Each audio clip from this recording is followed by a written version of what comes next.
our children. Our lives are sometimes defined by our children. You know? Their activities, their interests, the way they grow up, everything we do, the focus of everything becomes our children. Now all Lalita can think of is why is Tejas not coming down. No. Sit right there. Sit right there. I don't want to talk. Sit right there. Okay. I want to not talk. Because otherwise he will be talking, so I don't want him to talk. That's okay. It's a small thing, but it got me thinking because she said Tejas twice, you know. And I was thinking that me too, my life is about my children, has been for so many years. It becomes the focus of your attention for all those years. You sacrifice so many things because you want things from your children. You want things for your child. That my child gets into the best university. That my child, gets a 1600 on his SATs. That my child wins this competition. That my child wins something else. This skill, that skill, taking them from one class to another class. And I tell you one thing. Want for them to be happy. That is paramount. That your child is happy. But if your child is unhappy, it doesn't mean you need to be unhappy too. What happens? Our moods during the day are controlled by the moods of our children. Maybe not so much for the men. I think women are more tuned into their children than men are. By nature being more emotional. Men can be very, when they go into the work atmosphere, they can completely shut themselves off from the home. But women can't. Women don't have that ability to do 100% switch off. Every couple of hours they'll be calling to find out, is this okay? Especially if your child is at home. Did you take a snack from the fridge? I kept that for you. Did you take that? I left that for you. Don't answer the door. Make sure the alarm is on. Which man calls to tell the child, make sure the alarm is on? I don't know anybody. Maybe a couple of men who do that, and I'm very happy if they do. This is a good thing. This is a good thing. But in many ways, it pulls you down. It pulls you down. You have to realize very early in life that your journey is really alone. You came into this world all by yourself, and you will be leaving all by yourself. Your children are not going to come with you. Your parents are not going to be with you. Your parents are also by accident. Your children are also by accident. They have their own destiny, and you have your own. Don't make your children your destiny. Don't make them the focus of everything, and don't make them the reason you're happy or sad. Because as much as they make you happy, they will pull at your heartstrings and make you sad. Because you want from them, for them to behave in a certain way. I gave them so much love. As a child, I sacrificed so much. I didn't go to work, I did everything. And look at me now, I'm 75 years old. She doesn't even call me. Is this the way to treat an old woman? What do they expect? I'm doing the best that I can. I never expected this from my child. You want your children. You want many things from them. You want all the time. You want them to be what you could never be. You want them to do what you could never do. Don't be that. Don't be like that for your child. Don't make them do that which you want for yourself. Recognize that they are individuals that they have their own goals, their own desires, their own abilities, their own talents. Give them the values that you want for them, and then set them free. Set them free to discover the world for themselves.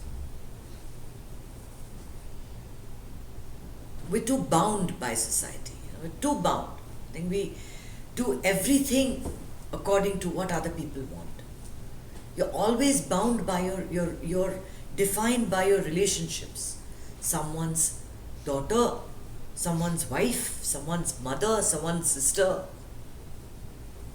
The first 5 years when I moved to South Florida, I didn't have a name. I was known as Lakshmi's sister. So wherever I went, that was my introduction. This is Lakshmi's sister. Nobody knew my name. It was fine. It was great because I got to meet a lot of people. But that's the truth. We're defined by our relationships. Who we belong to. You belong to Prabhakar, you belong to Nitya, you belong to Rajesh, you belong to Sangeeta, whatever. And you don't. You don't. The very fact that you try to put these names on relationships sours it. Because with that comes all the expectation of how you want people to behave.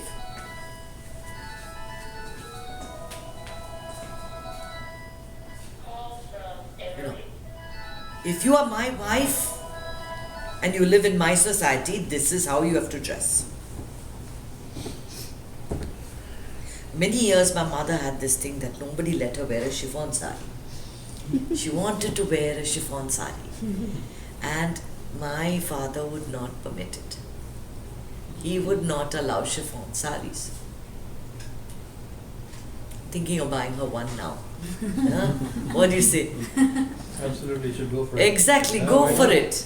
And pink color will suit Auntie a lot. We'll get her a pink chiffon sari. Right. Next time Sangeeta India goes there, pink chiffon. At this age. So what, Auntie? Exactly, so what? So what? You have to, at some point, set yourself free from your relationships. That way, you'll be a blessing to your kids. What do? We plant a seed, we water the seed plant, then it grows, we're very happy, we're looking at it, it's beautiful, little bud, little flower, then it grows into the tree, and then we take this big rope and we tie ourselves into this tree. And we're trying to see where is this flower, where are the fruits, anything, but we can't. Because we have tied ourselves to this tree. Let those tethers go and we take a step back and we look at the tree. We can admire the fruits, the flowers. Right? How are you going to admire your child when you're so plugged into what he or she is doing? And parents control everything their children do. Every single thing. What is the pressure like for your child? Have you ever thought how difficult it is for your child to be like everyone else? To get into Stanford, MIT. Someone's getting into MIT, someone's getting into Stanford. I got into UCF. Great! You got into UCF. That's what you have to tell your child. Because not everyone is meant for Stanford. UCF is great, and he might be doing interior designing in UCF, and that's great too. Our children don't all have to be lawyers and doctors and engineers. You gotta let them be free to do what they want to do. At the same time, you are the parent. You decide what the limits are. Okay, I'm not saying that you leave your child free to talk in any way the child wants to, disrespectfully, come and eat and go. You set the rules. You have to be the parent. You're not your son's or your daughter's friend. Never once put yourself in that position of saying that I am my child's friend. No, you are the parent. You set the rules. And you must always, the power that way must always be in your hand. You can pull it in whenever you must be able to rein your child in whenever you need to do that. Because kids do need discipline. Kids do need limits. They work well with limits. But not that you're monitoring them all the time. Don't be that kind of mother that waits for your son to sleep and then checks his emails and his Facebook messages to see what he's doing. There must be that level of trust between you and your child. That I know a mother who does that, okay? I know a mother who does that all the time. And these kids want to be as far away from her as they can. She will call her child 750 times till that child picks up the phone. Redial. If she wants an answer, and it can be at 2 in the morning. It can be at any point of time.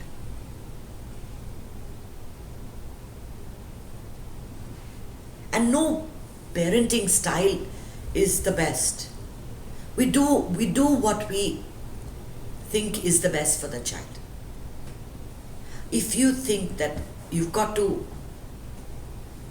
give that child love, values of caring and sharing, that is the main thing. If you brought up your child to be strong and caring and loving, you have 2 children and you give them the same values, one will be emotional and won't be able to handle everything, other will be strong but will have a weakness for, going for something else. One will be good at math, the other will be good at art, one will be good at something. We come into this earth with different talents. You can give the same set of rules and one will break the rules and the other one won't. You have to know which child what to do with. You've got to be, and for that you need to be centered and not emotional. If you're centered, then you can deal with it in a much calmer way and know exactly what to do. When to raise your voice, when to pull in the reins, and when to be kind, when to be supportive. Child comes in having failed in a class, that's not the time to say, this doesn't work in my family. How can you shame us like this? As parents, we do that a lot. Many parents do. I won't say that I've done that ever to my child, because I've always felt that they feel a lot of shame and guilt as it is. At least I know that my children have. It's not that they set themselves out for failure, that this happened without them knowing. If I feel in any way that they've not put their best effort in, that's a different thing altogether. But when they fall, you have to lift them up and make them walk again. And then they'll fall again. And then you have to lift them up and they'll walk again. Children are not always going to do everything that you want them to. There's going to be things that they're going to experiment in life. They're going to experiment with drugs. They're going to experiment with drink and alcohol. They're going to experiment with, with sex. And how are you going to deal with it? These are realities. Your children are not going to remain, 5 years old forever. They'll get into adolescence. Is this topic okay when Rahul is around? It's perfectly okay when he's around. It is perfectly okay. It is meant for him. Because he's at that age where he's thinking about these things. And his friends are talking. Relation to a parent versus a child Right, thing. So right. I thought it's In fact, this is great. This is wonderful to have someone at that age, because maybe we can talk about what I've said later on and how it relates to him. How are we going to deal with these topics with our children? The more taboos and the more rules there are, the more conventional you are, the more there can be 2 things. The child completely aligns themselves with your rules or goes completely against it. Either he tells you about it or you're going to find out through someone else. Ultimately, whatever he experiments with, whatever he does, you have to accept and you have to work with it. And you've got to tell him, even if you've done this, I still love you. Even if you did it, you do it again, I still love you. That every time he makes a mistake, she makes a mistake, and you are going to be there to pick up the pieces. It happens to a lot of parents. I'm not saying it's going to happen to people in this room, but to a lot of parents, it is a big disappointment when their child takes to alcohol. And they find that out. Oh, it's caught having drugs in the room. Something like that. Don't close your eyes to it. These are the realities of the world. It's not that it's only in America, it's all over the world. All parents in every country face these things because of the nature of the world, the way it is. The point is, how are we going to deal with our children if it ever comes up? And I say, just give them all the love and all the support. You can never say, I'll never talk to you. I'm going to throw you out of my house. You don't belong with me. A child brings a person to the house who you don't approve of. That's a very difficult situation. In a lot of homes, the sons-in-law, the daughters-in-law that your child brings in, not who you like to show in your social circles. And whose life is it? Is it your life and your values and your living room that determines it, or is it his life? Is he making a mistake? Can you see that mistake? And can you stop it? You can. You do what you can. Sometimes your child is going to listen to you and everything's going to be okay, but there's going to be times when he's going to do it regardless. He's going to do it regardless. Marry that person whom you cannot stand.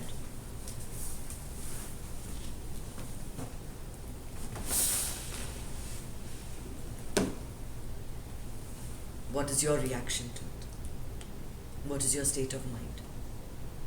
How are you going to deal with this?